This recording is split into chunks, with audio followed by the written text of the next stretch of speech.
Okay, today I want to talk to you about a book that I've read. It's called The Miracle Morning by Elrod. This book has changed my life in so many ways, and I want to share with you some of the things that I've gained, some of the insights that I've gained from this book. And hopefully I can help at least one person. It would be worth it. If you're watching this live, let me know you're here. If you're watching the replay, please comment replay and let me know. This is a hard subject for me to talk to you about. It's just very uncomfortable. But I do understand the book, and I believe that it can have an impact in anyone's life and everyone's life if they read it. So the book is called The Miracle Morning, and it's by Elrod. Google it, look it up, get it on Kindle. It'll change your life, I promise. So this subject is uncomfortable for me. And if there are people watching this in today that have been through this, my heart goes out to you. I lost a son, and I feel that no parent should ever have to bury their child. It's probably the most horrendous emotional pain you'll ever go through in your life. People say, oh yeah, I know what you're going through. I've been there. I understand. No. They tell me they lost a mother, they lost a father. No. You don't understand. You see, I've lost a mother and I've lost a father too. That pain, that emotional pain is there. The grief is there, and everyone grieves. But that pain, that emotional pain, cannot compare to the loss of a child. I don't feel that we were put here to have to bury our child. I feel that we should be burying our parents, and we should live a long life. My parents lived long lives, long happy lives, long Christian lives. My son didn't live a long life.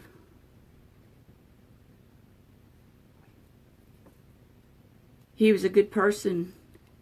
And when things like that happen, we often say to ourselves, and I've heard it so many times, why do bad things always happen to good people?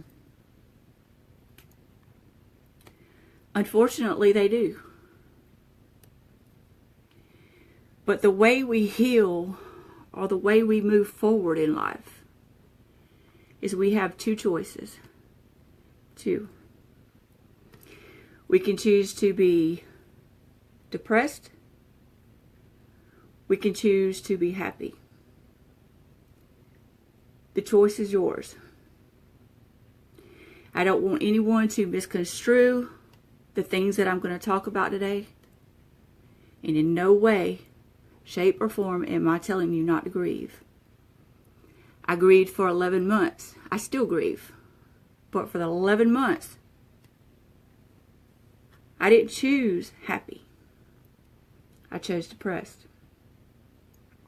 That's the only two choices you have. I know people today, and I'm in a community where I'm in a forum where people have lost a child. And thank you guys for all the hearts. I love you. Some of those people are still depressed today, and it's been years. I am no longer depressed. Yes, I was depressed. I was extremely depressed for 11 long months. Those months were the longest time of my life, and I can't get that back. But one thing I can say about emotional pain is it comes from wishing and wanting things to be different. Wishing and wanting him back. It's not something I can change. I can't make him come back. But the impact that he had on my life, that will never change. That will be in here for the rest of my life. It'll be with me forever. So I guess what I'm saying is, if you want your life to be different, two choices. You either choose to be happy or you choose to be depressed. Peace comes with acceptance. And I'd never truly understood this until I read The Miracle Morning. Now, at the end of those 11 months, the day that was the last day that I laid on his grave, at his cemetery, I can't tell you the number of times that my mother-in-law came and picked me up from there. It didn't matter if it was cold, raining, sleeting. I was in a blanket, laying right there with him. First of all, that wasn't healthy. But I was in a state of depression. And not knowing how to get out of it. You can talk to someone that's depressed. You can talk to them till you're blue in the face. That's not going to work. Until they choose to be happy, it's not going to help. And I pray that this helps someone today. When I chose to be happy, I did not have the Miracle Morning book to go by. But I understand it now. I chose to be happy. And I could hear his voice. I could hear him not wanting this for me. He didn't want this for me. I knew that. He was a mama's boy. He and I were very close. He loved me. I've heard stories of him. I've heard the stories that people would message me after he passed and tell me that sometimes that's all he talked about was his mama and how much he loved her.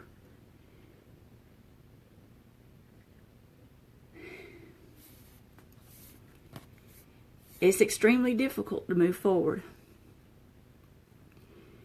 I was so depressed, and people said, well, go to the doctor.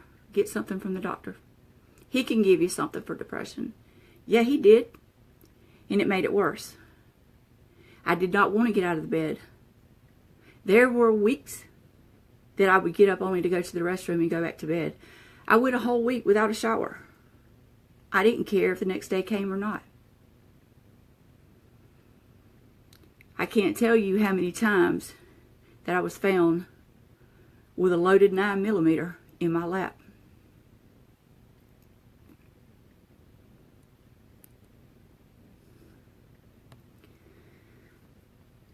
We choose our destiny. It don't choose us unless you let it. And I chose to be happy. So today,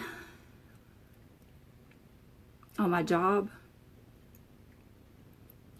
in public, people ask me, how do you smile? You're always smiling. You're up to something. What are you up to?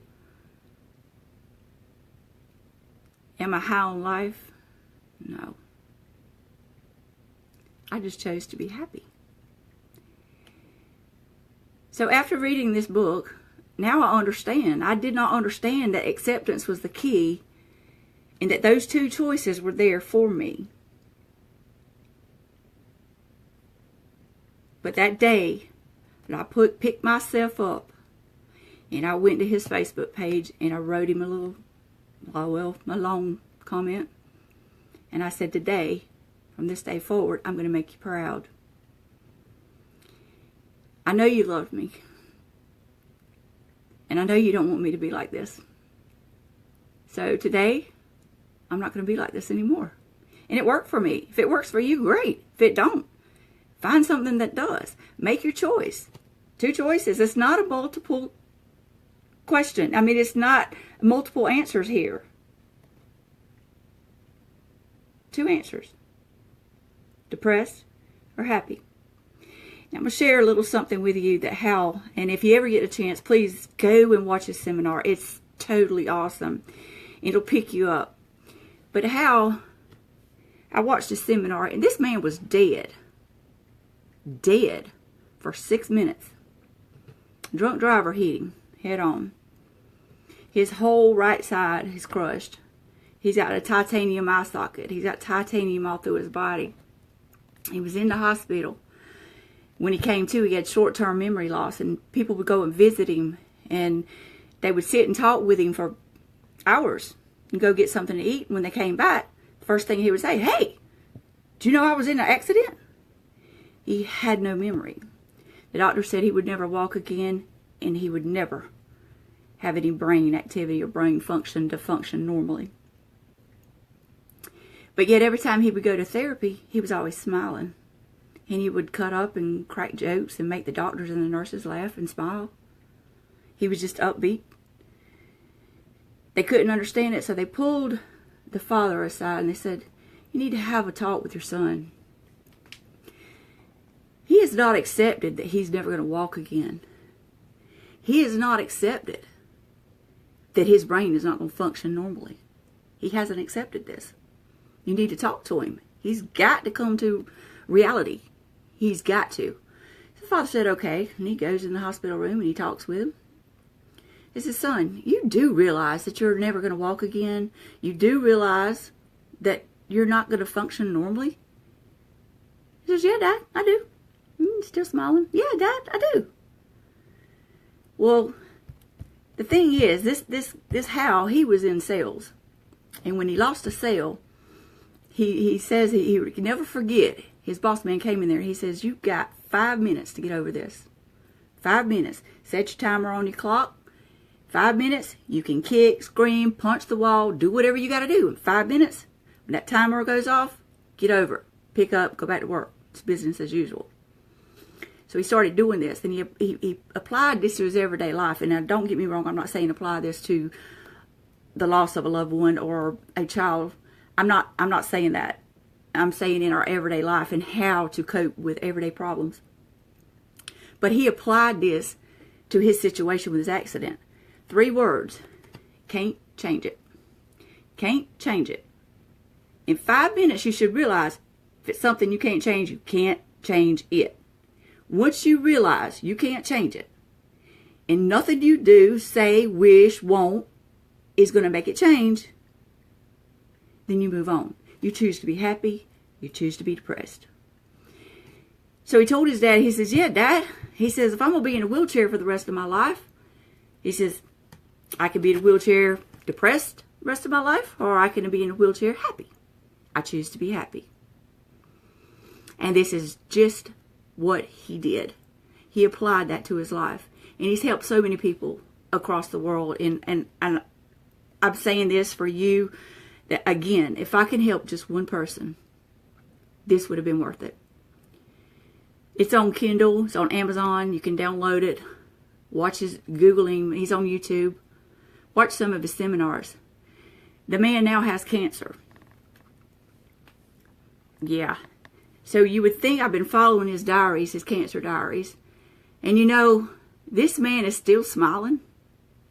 This man will tell you straight up that he is thankful for his cancer. Why is that? Because he chose to be happy. It doesn't matter the outcome of his life. He chose to be happy. And that's what he's doing. He's determined to beat this cancer. He's lost all of his hair.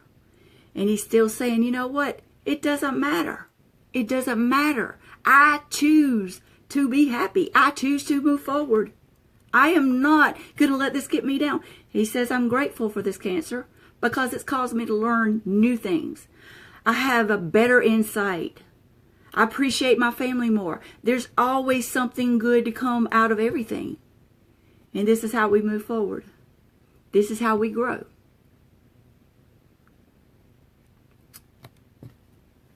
If you get the chance, read the book.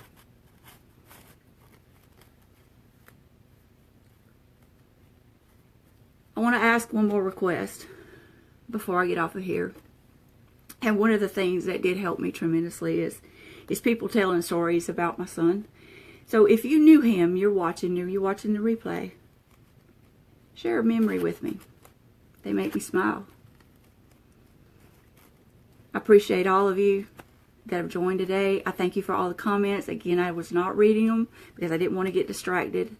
But thank you all for joining me. Y'all have a good night.